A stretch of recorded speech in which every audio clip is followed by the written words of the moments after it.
This is Laur Joamets, and you're listening to the Mopping Floor. Hey everyone, my guest this week is Laur Joamets, better known as Lil Joe. He's the guitar player for Sturgill Simpson and a badass guitar player at that. We caught Joe after a nap, and you'll notice in the intro he said you're listening to the Mopping Floor, so you can tell he was pretty tired. But it was a great interview. This week we currently have no sponsors because this is the first episode ever, so I'm pretty excited about this. So any sponsors out there, hit me up. I hope you guys really enjoy this interview and get to know Laur a little bit more. I certainly enjoyed myself, so join me in the sump room and get ready to start mopping the floor. What's this show even about?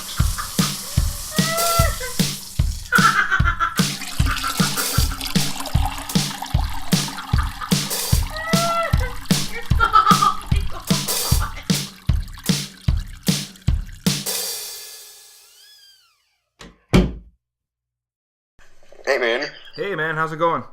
pretty good. Right Let me on. turn the lights on.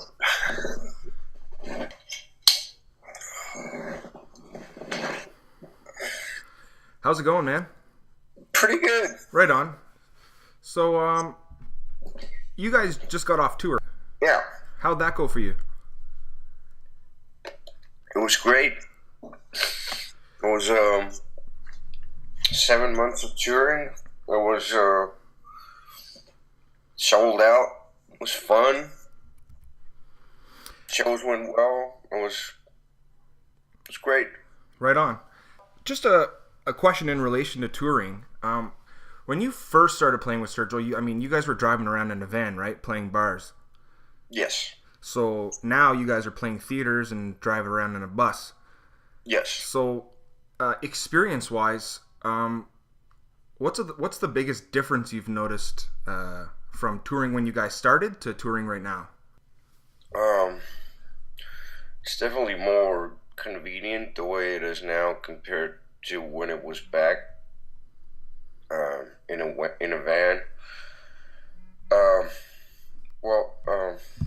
There wasn't really that much difference to me because Sturgill never trusted me with driving, so I didn't have to drive the van. So you well, had the dream job. Sorry? You had the dream job. Oh yeah, I'm not complaining. I'm a pretty good sleeper, so I can sleep pretty much anywhere at any time. So I don't know. It wasn't. It's not that big of a difference, but the only bigger difference I would say is that if you sort of don't want to see anybody, you just go to your bunk and kind of hibernate. Okay. In a van, you really can't escape each other, which I sort of in a way miss sometimes.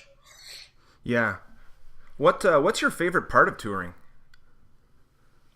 Playing shows, Playing shows, yeah. and probably food. Because you get to every day you're in a different spot. Oh, I'm sorry. That's okay. I feel you, man. I just took a nap. So yeah, it's just playing shows and food. Yeah. Do you guys have you ever heard of diners, drive-ins, and dives? The show where it's like different diners in all across America, and they all have signature dishes. So I was wondering, like, if you guys went to different towns and like if you knew, say, your tour manager or somebody said, "Oh, this spot, you've got to check this spot out. They have the best, say, lasagna, or they have the best ham." You know what I mean? Yeah, well, that doesn't happen that often. No. I just usually use Yelp and try to find an Asian restaurant. So Asian's your preferred cuisine? Yeah, Yeah, my wife loves Asian food. It's really tasty. I love the sweet and savory and the way they make their food. It's relatively healthy as well. Yeah. Now, I have a question for you.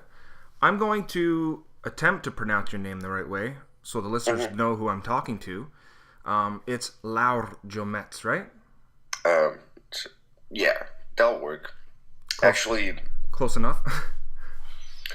it's oh yeah. I'm sorry. Don't worry about it. It's Laur Joamets, Oh, but that okay. it works the way you said it as well. So the J is actually pronounced like a Y. Yeah. Okay. And you're from Estonia. Yes. What was it like growing up there? Um, I pretty much have positive memories with it. Um, it's my parents, my mother is a piano teacher, and my father is a guitar player. So um, they pretty much made sure that I started out with music from an early age. So I think they put me in a preschool for piano when I was 5. Um, and then I didn't really like piano, so I told my mom I wanted to play cello. So after persistent, um, just yelling and crying, she probably was like, "All right, you can play the cello," which was 8. I think I was 7 years old when I started doing that. And then when I was 9, my dad showed me a few chords on the guitar, and I was sold. Yeah. So was that it was your dad who really got you into the guitar? Yeah. How long have you been playing for? Um, 19 years. Wow. See, I play guitar, and I mean, I attempt to play guitar, and then I watch guys like you play, and I say, oh man, I feel like quitting the guitar now after watching that. That's a wrong attitude Yeah, right I there. know. It's I remember I was watching might have been like 12 or 13 years, and there's this jazz fusion guitar player called Al Di Meola, Okay. and he's fantastic, a really technical player. And I was watching a live show on TV, and I remember saying to my dad, I will never be able to play like that. And my dad said, "You have the wrong attitude. Yeah. Like you can do whatever you want. It's just a matter of working hard on it." How I bad you still want it? can't play like him, but that's not the point. Yeah. It's the point is when you see somebody great, that should Motivation. push you harder. Yeah. Yeah, for sure. That makes sense. I mean, it's Like if you give up before you try it, you know, you you're shouldn't not have getting started. anywhere. Yeah. Now, in relation to guitar, what are your who not what who are your influences mainly? I know Uh, your dad, obviously, because yeah, he's it's my dad. That's probably my biggest influence, but I remember the day when my dad brought me a Jimi Hendrix CD. Might have been 10 years old, and I just remember watching the picture before on the CD before I started listening to it. I just stared at it for like 10 minutes because I've already heard like crazy stories about him. Uh, but that was a pretty magical moment. Um, any a lot of Danny Gatton you. and Cam roommates are coming. So Hendrix, Danny Gatton, there's this guy Duke Robillard, blues guitar player, really, really, really awesome. um, Richie Blackmore from Deep Purple. Um, Man, I shouldn't have taken that nap. There's quite a few. Yeah, I bet. I have a similar experience to when you're talking about looking at the cover, the Jimi Hendrix cover. Yeah, It's like the first time I ever heard a Willie Nelson song. It's like you say, it's a magical moment when you hear something or you see something and you have a connection to that. yeah. That's something you want to be a part of. How did you come to America? I bought a ticket. Well, okay, sorry. Let me rephrase the question. No, I setting myself up there. So, obviously, what connections brought you to America musically? Uh, so Because you played in Drama Mama, right? And yeah, yeah, we opened up for this American blues rock and roll band called Rival Sons, and the drummer uh, basically got married to this Estonian woman that he met after the first time they played. So, second time they've already played, he was already hanging out in Estonia when he wasn't on tour, and so we started hanging out and playing some shows, playing like Hendrix tributes and all kinds of stuff. And I remember we went on tour to Russia, and in the middle of that tour, he told me that I should go to Nashville. And so, probably like 3 months after that, that was in 2013. So 3 months after that, in June, I started asking him, uh, it just doesn't work the way that you come from Estonia, bring your guitar with you, and find a gig yeah. randomly. So he told me to write this guy Dave Cobb, who was his producer at the time, and I wrote Dave, and Dave introduced me to Sturgill, and Sturgill wrote me a letter saying that he wants me as a guitar player. So he basically hired you as a guitar player before he even met you. Yep. That's got to make you feel pretty good about your chops, eh? Um. Well, yes and no, because I wasn't really fluent in country guitar at the time. I knew a little bit, like here and there, but definitely when I got to the States, I didn't feel very comfortable in the genre. But it made me push harder in practice. And So what kind of who were you listening to learn different country licks and different genres within country? Like you're mainly rock and blues influenced. So yeah, pretty much. so you come and now you're going to be playing in a country band. A lot of Danny Gatton, a lot of Albert Lee. There's a couple of guys in town that I started listening to.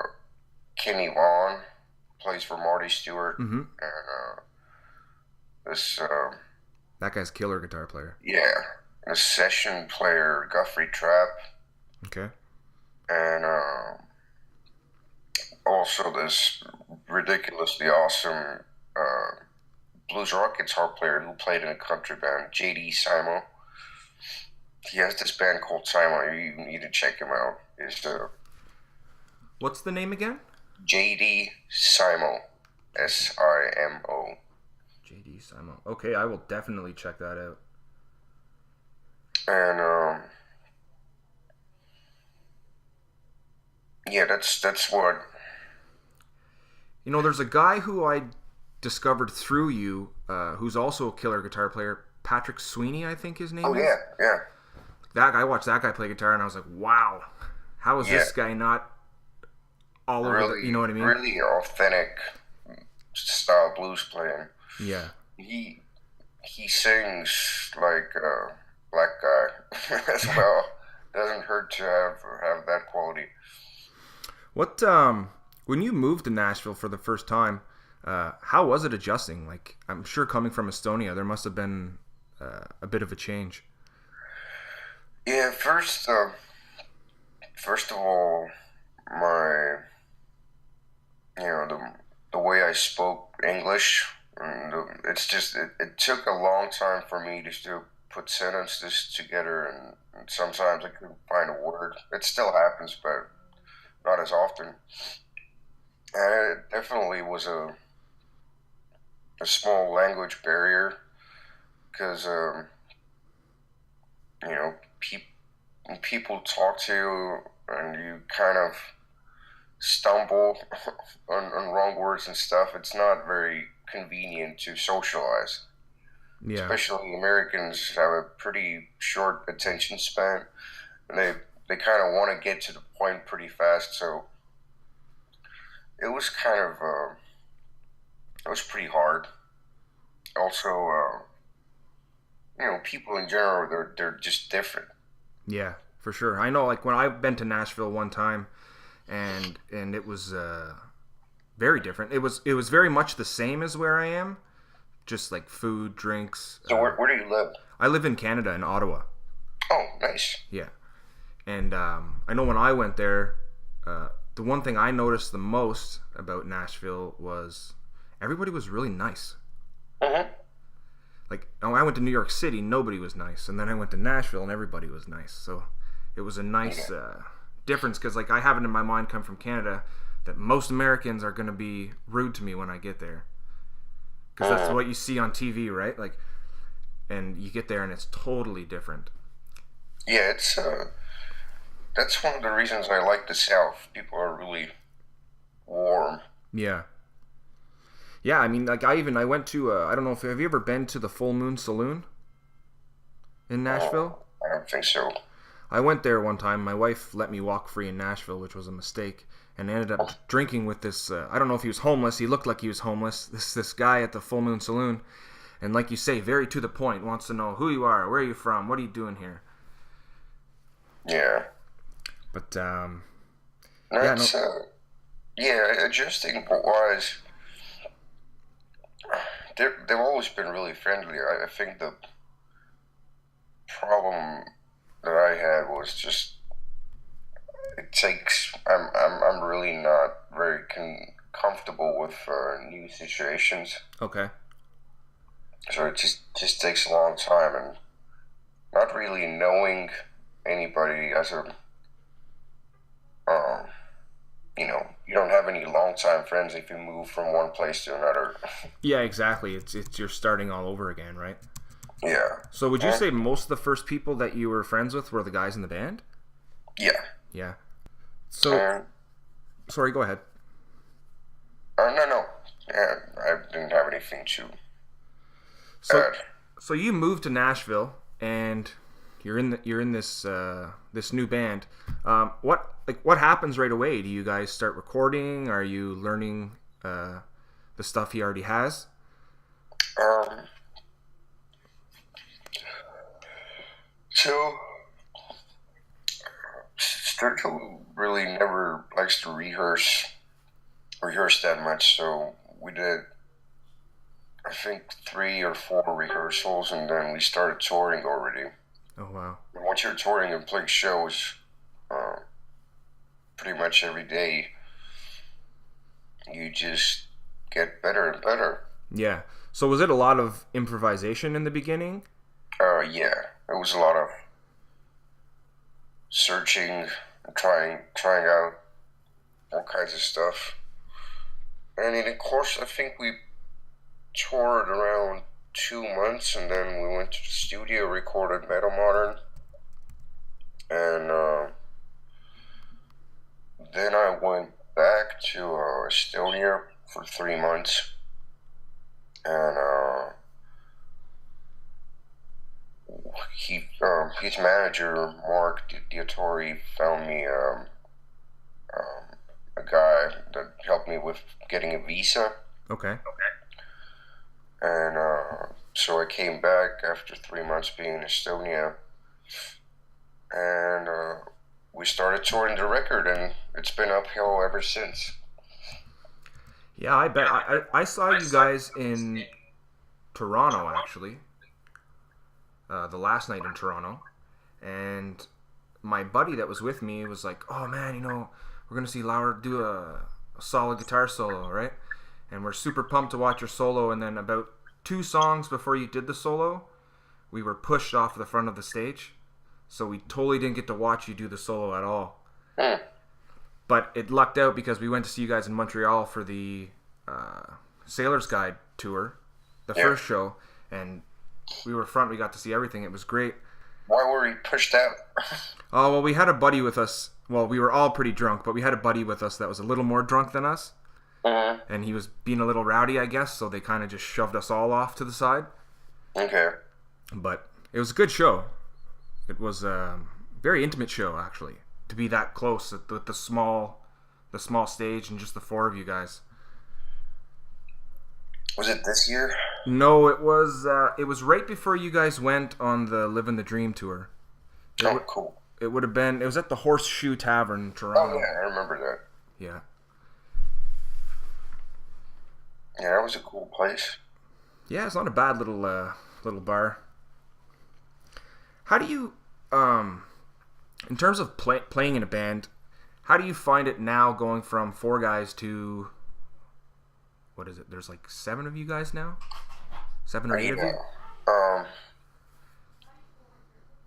well, it's a lot more easier to me now because when we were 4 piece, basically I was the one that had to fill out every space. Yeah, So it was really demanding for me.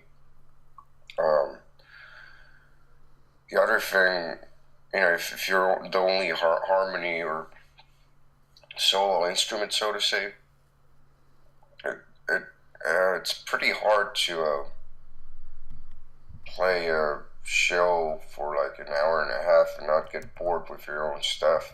yeah, I bet.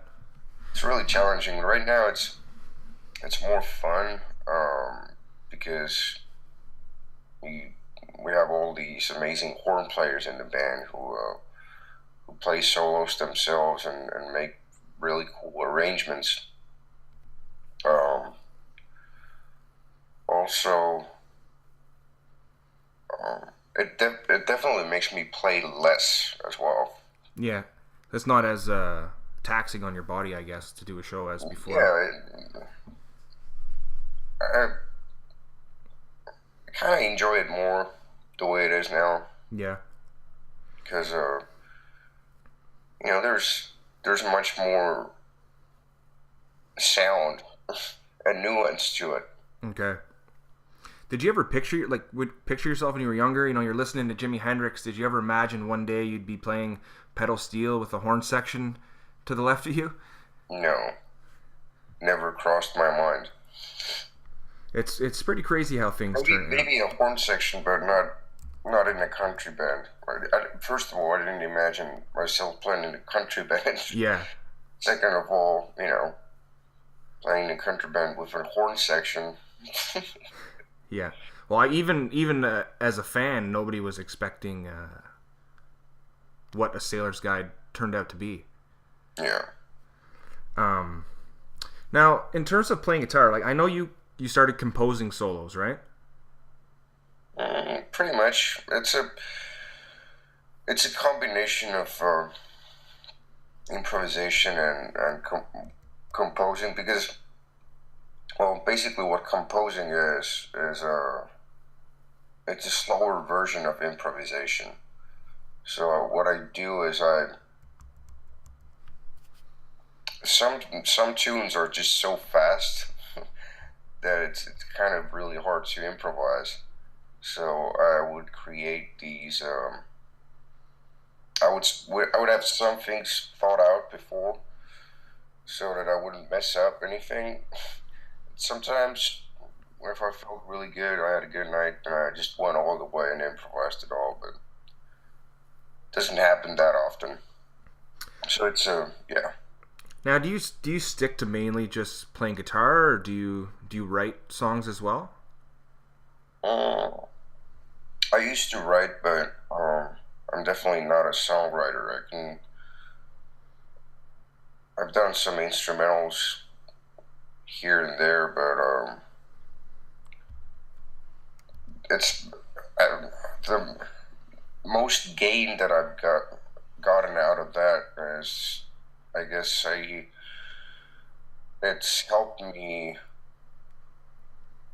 how how to write written parts and parts for songs because um, just trying to work out stuff in your on your computer and create layers and layers of guitar parts. You get a pretty good idea like what somebody might need in a song. So never, I'm not a songwriter of any kind, but um, yeah, that probably answered the question. For sure. Do you find there's anything in terms of playing country music that's different as opposed to rock or blues? And I mean obviously the music itself is different, but like if you're playing a rock song, do you have a different kind of energy when you're playing a song like that as opposed to a country song? Mm, yeah, definitely. Well, rock and roll is, I would say, more aggressive, and but country music is technically really demanding, a lot more demanding, and there's a lot of focus that goes into that. Mm, Not well, any kind of music needs focus, but I would say rock and roll and blues comes more naturally to me. Uh, but it's country music is really challenging for a guitar. Um, just coming off of the tour, do you have any side projects going on, or are you taking this downtime to relax and keep to No, yourself? I'll definitely play around with people. I played with this guy Darren Bradbury. He has an album out came out like a month and a half ago. Um, Check it out. And It's cool. you're playing on that album, you Yeah, said? yeah. Okay. Now another question I have is about gear. What's your go-to gear? Like if you're leaving to go somewhere and you have to bring certain amp, certain guitar, which are your ones you're taking with you? Mm, I'm most probably gonna take a Fender Telecaster with me. It's a no-brainer. That's the weapon of choice. Yeah, and then probably a Fender Tweed Deluxe style amplifier. Um, and as far as effects pedals go, I I really don't want to go into that because Yeah, too much to it's really talk about. subjective, and then those are more like bells and whistles. And end of the day, it's pretty much the amplifier and the guitar. Yeah. So Now, it's are you picky about strings, picks, stuff like that, yeah, or yeah? for sure. Um, I use Elixir strings. They're they're coated strings, and the reason why I use coated strings is because I have this horrible sweat that just eats strings so bad. So the coated strings last longer. Okay. I could actually finish the show and the strings sound fine. Oh, so you were just eating right through strings like every show before? Yeah, Wow, that's crazy. I would do the sound check, and when I would go on stage, play a couple of tunes, and the strings were done. Wow, that's nuts. Yeah, and Dunlop the wedge. I think it was 1 millimeter I'm using. Okay. What What can we expect from you in the new year? Are you guys going on like another leg of the tour or heading back to the studio? I have no idea yet. You just go with the flow? Yeah. Cool. Now, my last question is a question, actually, I was talking to a couple buddies of mine who are fans of yours. We've all been wondering, what happened to the cowboy hat, man? Um, I think I just gave it to a friend of mine. Yeah, we loved that. Well, too bad. So, what's new? Is there any projects coming up that you want to let anybody know about? Shows coming up? Like I know you did a Jimi Hendrix tribute show. Yeah. Do you have any more shows like that coming up? Um,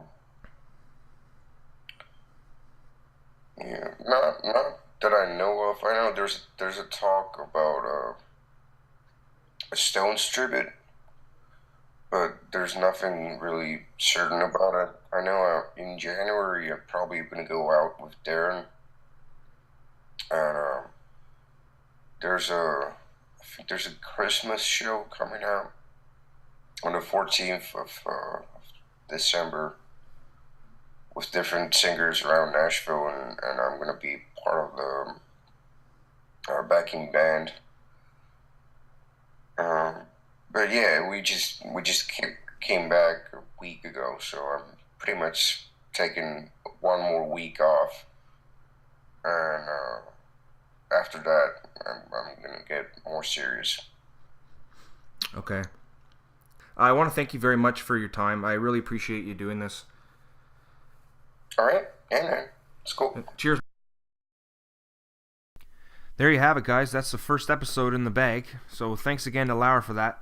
And tune in next week for my interview with journalist and author Dan Zupansky. We'll be talking about his book, Trophy Kill, The Shall We Dance Murder. And thanks again for listening to Mopping the Floor.